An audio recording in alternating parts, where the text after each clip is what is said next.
Assalamualaikum and very good day to Madam Rokiah Muda and fellow friends. Today, our group will be presenting on topic Sustainability Management Accounting. Our group consists of 5 members including me, myself, Izzah Atirah binti Shamsuri, Afifah binti Aznan, Farah Shaheera binti Azli, Shah, Nur Husnina binti Azman and Nuratiqah Syarmi binti Zulkipli. As you can see here, we will be discussing about definition and core elements of sustainability, sustainability report, benefits of corporate sustainability, sustainability framework, sustainable management accounting of stakeholder, and lastly, sustainability study. As for the start, I will explain about the definition of sustainability. What is sustainability? Sustainability is the ability to exist and develop without depleting natural resources for the future. The United Nations defines sustainable development in the Brundtland Report as development that meets the needs of the present without compromising the ability of future generations to meet their own needs. It assumes that resources are finite and so should be used conservatively and carefully to ensure that there is enough for future generations without decreasing present quality of life. Next, the concept of sustainability is composed of 3 core elements which are environmental, social and economic. These are in particular relevant to corporate sustainability and efforts made by companies. Firstly, environmental sustainability is the most frequently discussed element which focuses on conservation of biodiversity without foregoing economic and social progress. It is concerned with the reduction of carbon footprints, water usage, non-decomposable packaging, and wasteful processes as part of a supply chain. This process can often be cost-effective and financially useful as well as important to environmental sustainability. The second core element is economic sustainability. Economic sustainability refers to the organization's ability to manage its resources and responsibly generate profit in the long term. To be economically sustainable, a business must be profitable and produce enough revenue to be continued in the future. The challenge with the form of sustainability is achieving an equilibrium. Rather than making money at any cost, companies should attempt to generate profit in accordance with other elements of sustainability. Last but not least is social sustainability. Social sustainability in particular has a goal of strengthening cohesion and stability of specific social group. It is basically about treating employees fairly and ensuring responsible, ethical and sustainable treatment of employees, stakeholders and the community in which a business operates. This may be achieved through more responsive benefits like better maternity and paternity benefits, flexible scheduling, and learning and development opportunity. For example, business should operate using sustainable labor which involve fairly paid adult employees who can operate in a safe environment. Assalamualaikum and hi, my name is Farah Shaheera binti Azli Shah. So today I would like to talk about sustainability report. A sustainability report is the primary tool available to an organization or company for voluntarily communicating its performance and impact in environmental, social, and governance, or known as ESG matters. Whether positive or negative, the report information should be useful to stakeholders. A sustainability report's major objective is to provide transparency on a company's commitment to sustainable development. It also used to hold stakeholders accountable like investors, employees, market regulators, suppliers, civil society, and customers. Why it is important?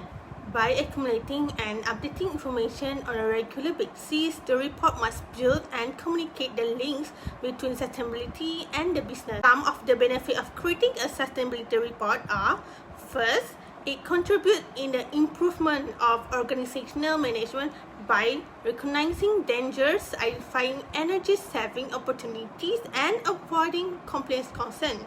Second, it improves internal communication and gives people a sense of belonging.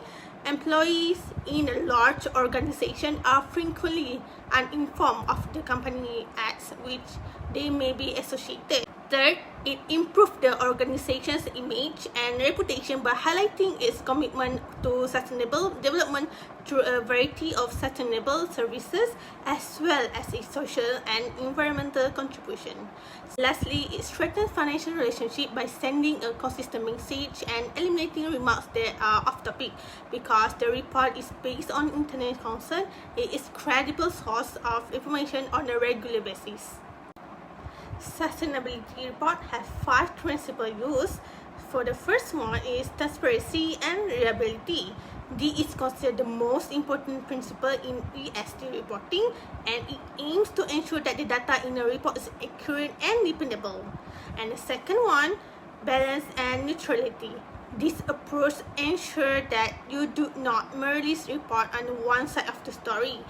If implementing sustainability reporting pose any difficulties or added costs, make sure you mention them in the report. Third one is consistency and comparability. The majority of stakeholders who read your sustainability report want to be able to make decisions about whether or not to work with you. This is why your report should be consistent so that they can simply compare and draw inference based on the data. First one is flexibility. Sustainability reporting offers a lot of flexibility, allowing you to pick and choose which areas to focus on. For example, while other businesses are focusing on conservation, you could wish to focus on supporting social justice. It's fine, but you must guarantee that the data is reported correctly. And the last one is materiality. Another crucial idea is to ensure that individuals concentrate on issues that have substantial in social, environmental, and governance consequences. Assalamualaikum and hi, my name is Afifah binti Aznan. I would like to continue about the Global Reporting Initiative Standard, or known as GRI. GRI is an unprofitable organization who is independent that helps businesses and other organizations take responsibility for their impact using the global common language to ease their communication. The GRI standards have also continually developed to represent the world best practice for reporting in economic, environmental, and social impact. Investors are considering environmental, social, and governance concerns when deciding which company to invest in. They expect their money to make a tangible contribution towards prosperity for people and planet, and support companies with sustainable business models. Consumer wants to know that the product they buy have been produced responsibly, under fair and decent working conditions, and without harm to the environment. And policymakers are introducing regulations, law, and other requirements to encourage companies to integrate sustainability into their practice and reporting. Next, the organization's works are supported by a wide range of partners who wants to advance the world's sustainable development through transparency and accountability. GRI Standards is the world's most widely used and trusted framework. It has been adopted by the world's largest corporation and referenced in policy instrument and stock exchange internationally. Next, moving on to the GRI standard structure. The GRI standards are a modular system comprising 3 series of standards, which is universal, sector, and topic standard. Each standards begin with a detailed explanation of how to use it. Firstly, the standards contain disclosure, which provide a structure means for an organization to report information about itself and its impact.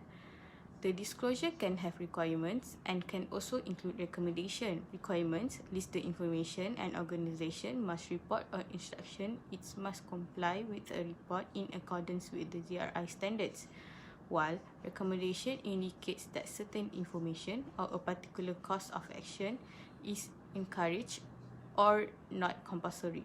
Moving on to the GRI Universal Standards. The GRI Universal Standards apply to all organizations and consists of 3 GRI, which is GRI 1, Foundation, which outlines the purpose of the GRI standards, clarifies critical concepts, and explains how to use the standards. GRI 2 is a general disclosure, which contains disclosure relating to details about an organization's structure and reporting practice, activities and workers, governance, strategy, policy, and stakeholder engagement. While GRI 3, which is material topics, explain the step by which an organization can determine topics most relevant to its impacts. its material topics, and describe how the sector standards are used in this process. Next is the GRI sector standards. GRI sector standards intend to increase the quality, completeness and consistency of reporting by organizations. Standards were developed for 40 sectors, starting with those with the highest impact such as oil and gas, agriculture, aquaculture and fishing. Lastly is the GRI topic standard. The GRI topic standards contain disclosures for providing information on topics. Example include standards on waste, occupational health and safety, and tax. Each standard incorporates an overview of the topic and disclosures specific to the topic and how an organization manages its associated impacts. Next is the reporting process. First and foremost, identifying and assessing impacts. Identifying its impact and assessing their significance is part of an organization's day-to-day activity, which varies according to its specific circumstance. The topics and impact listed in the sector standards provide a valuable means of identifying an organization's impacts. An organization needs to consider the impact described and decide whether this impact applies to it. Secondly is determining material topics. Once an organization has assessed the significance of impacts, it needs to decide on which to report. To do this, it needs to prioritize the impact. Grouping the impact into such as water and influence or child labour facilitates this, as it indicates what topics are most relevant to an organization's activities. Lastly is the reporting disclosure. An organization that has determined its material topics need to gather relevant data to report specific information on each topic. Moving on to the benefits of corporate sustainability. First and foremost, corporate sustainability can help in achieving cost savings by reducing resource consumption and limiting the generation of pollution, leading to improved economic efficiency. Cost savings can even be reinvested in additional sustainability efforts to further expand on organization's positive impact on the planet. Next, it also enhances credibility, trust, and brand reputation of the company. Committing to waste reduction and being transparent about progress helps to build credibility and relationship based on trust with customers, partners, and employees. Furthermore, by committing to sustainability, operations can more quickly respond to environmental qualification criteria that their corporate customers build into their purchasing procedure. On top of that, investing in sustainable strategies help businesses create higher market standards and make it more difficult for competitors to resort to justifying unfair practices or environmentally irresponsible production methods. Corporate sustainability also can anticipate stricter regulation. By choosing environmentally responsible practices, businesses can be prepared for changing legal regulation, which in turn helps reduce operating risks, improve discussion and communication with public decision makers, and can ultimately deliver a competitive advantage. Last but not least, it can improve employee engagement and talent acquisition. Sustainability efforts can ensure engaged employees and build a sense of community. They can also support talent acquisition efforts. When two employment options offer the same pay, working for a company that is attentive to social and environmental issues like waste reduction can be more attractive to many applicants, especially young generation. Assalamualaikum, my name is Nuratiqah Syarmi binti Zulkipli, and I will continue with the next sustainability framework. So here we have is IIR, which is the International Reporting Framework. IRC established in August 2010 and published the Integrated Reporting Framework. The aim is to create globally accepted framework for a process that results in communication by firms about value creation over the time. So in June 2021, the framework taken on by the Value Reporting Foundation, it is to provide the investor and the organization with comprehensive corporate reporting structures that include entire range of enterprise value drivers and standards in order to achieve global sustainable performance. The objective or the purpose of IIR is to improve the quality of information to enable more efficient and productive allocation of the capital. Next, it is to promote cohesive and efficient approach to corporate reporting communicates factors that materially affect ability of firms to create value over the time. And the last one is to enhance accountability for broad base of capitals and promote understanding of their independencies. There are three fundamental concepts of international integrated reporting framework. The first one is value creation for firm and others. Value created manifests itself in increase or decrease or transformation of the capitals caused by the firm's business activities and outputs. Value are created for the firms which enables financial return to the providers of capitals and others such as stakeholders and society at large. The second one is capitals. Capitals consist of financial capitals, manufactured capitals, intellectual capitals, human capital, social and relation capital, and natural capital. The last fundamental concept is the value creation process, which is process through which value is created, preserved, and eroded. Next, we move on to the guiding principles of IIR. The following guiding principles underpin the preparation and the presentation of an integrated report, informing the content of the report and how the information is presented. We have strategic focus and future orientation, connectivity of information, stakeholder relationships, materiality, conciseness, reliability and completeness, consistency and comparability. What are IIR content elements? An integrated report includes the following 8 content elements, which are organizational overview and external environment, governance, business model, risks and opportunities, strategy and resource allocation, performance, outlook, and basis of the preparation and presentation. These content elements are fundamentally linked to each other but not mutually exclusive. Next, we will move on to the sustainable management accounting and the stakeholder. The first one is stakeholders can reduce litigation potential. For the business to comply with the environmental regulation, it is important for the protection of natural resources and human existence.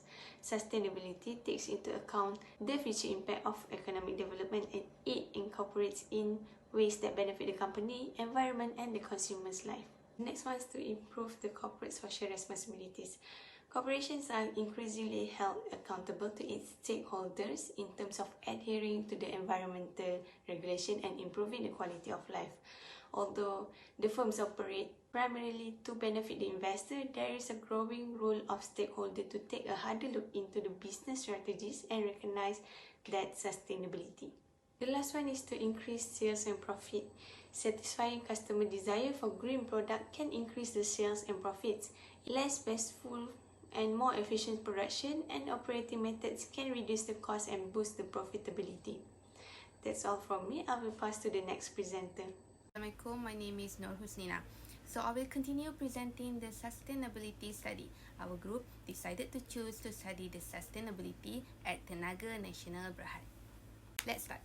Tenaga Nasional Berhad, also known as TNB, is a Malaysian multinational electricity company and is the only electric utility company in Peninsular Malaysia. Over their 70 years of service, we have witnessed several transformations and milestones unfold within the organization and around us. The foundation of managing sustainability at TNB is the integration of their sustainability pillars, which are governance, economic, environmental, and social, within Reimagining TNB 2025. I will explain more about this below. So, TNB continues to play their role in joining both the private and public sectors globally to take crucial action in tackling the challenges in sustainable development. Based on the latest sustainability report of 2020, TNB's sustainability practices have evolved towards driving impactful long-term value for their business and stakeholders. Next, let's discuss sustainability at TNB. Sustainability at TNB focuses on the stakeholder engagement, material sustainability, linking performance to global agenda and global pandemic. First, I will elaborate about the stakeholder engagement. TNB is dedicated to having strong relationship with key stakeholder groups and committed to regular and proactive engagement with stakeholders, essential for TNB's strategic management of sustainability. There are 8 stakeholders altogether, which are customer, government, investor, employees, trade unions, vendors, communities, and last but not least, NGOs and associations. Let's go through one by one, starting from customer.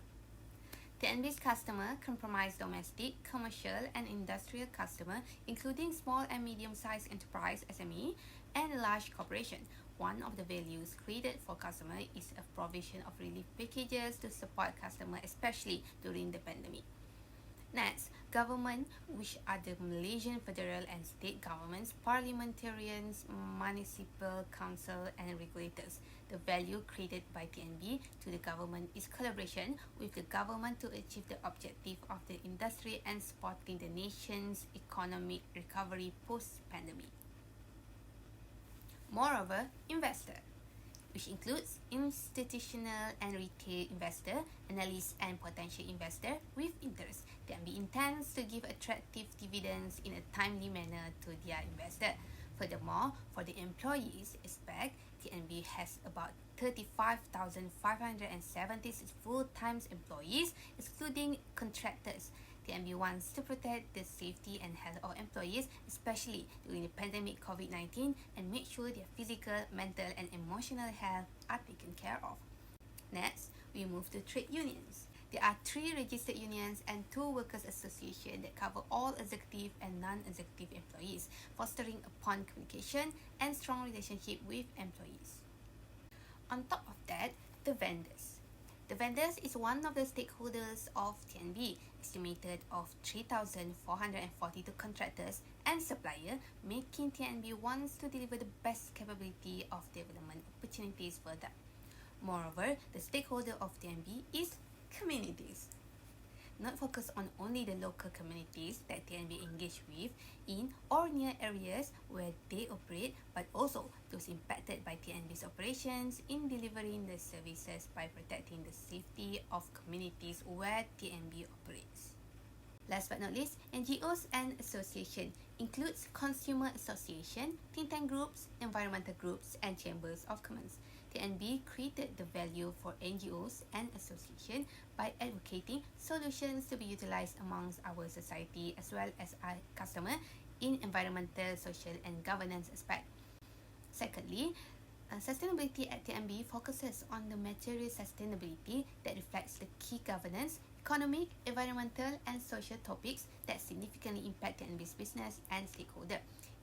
In the year 2020, TNB conducted their 3rd materiality assessment through the following processes, which are identification, prioritization, and validation. The feedback gained through the process will allow TNB to continue streamlining their sustainability effort.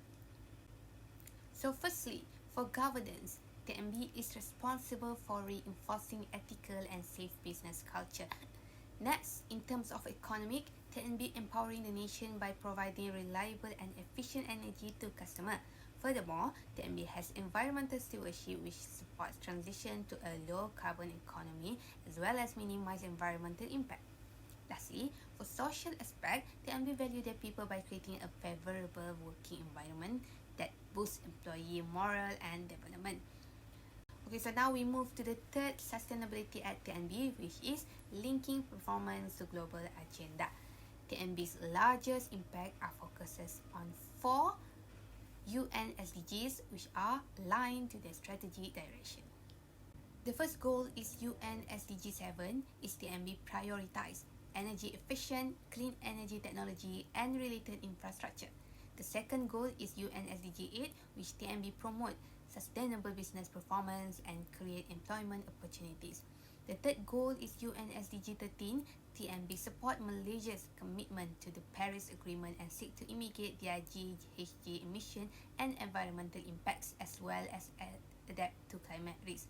The last goal is UN SDG 17 that elaborate the form partnerships with a key stakeholder with the objective to meet future industry demands and contribute positively to the environment and the community.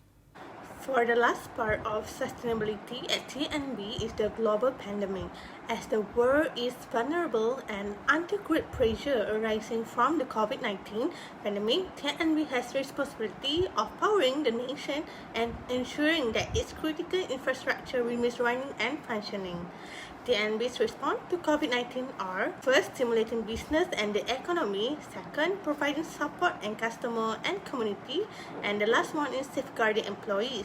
The first response is stimulating business and the economy, and TNB is focusing on the 6 game changers to proactively support the government in their action for Malaysia's economic recovery. First, catalyzing the economy through grid of the future; second, building a global solar manufacturing hub for Malaysia; third, raising national competitiveness through energy efficiency or Nur SEE, advising connectivity for our digital economy; and lastly, reskilling Malaysia for embracing the future of work.